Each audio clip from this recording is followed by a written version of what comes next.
Our economy is in crisis. People are suffering and our government says that bold action is required. So we're diving in head first to get things back on track. But what are we diving into exactly? It all started in September of 2008 with a $29.5 billion bailout of Bear Stearns. That was a lot.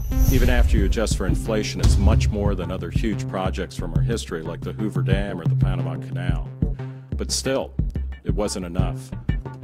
So we committed another $97.2 billion for Bank of America, $97.4 billion for auto companies, and $112 billion for AIG.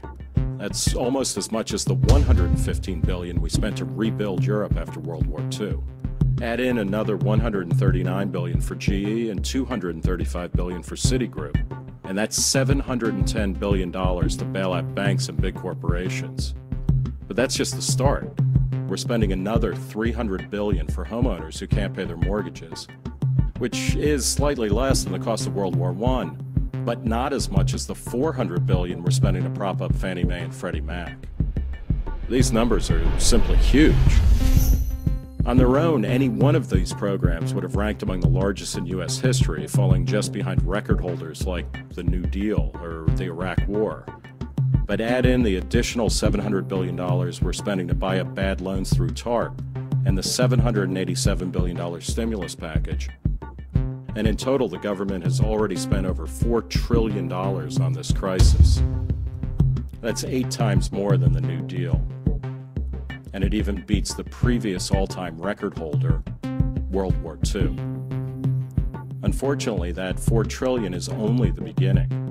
The government is committed to spend up to an additional $7.8 trillion over the next few years, which will bring the grand total to over $12 trillion in new spending.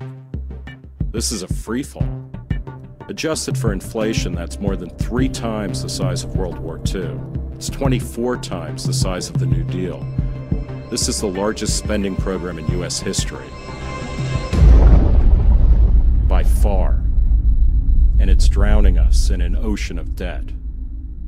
Reckless spending is what got us into this mess. Is more spending really the answer? Look before you leap.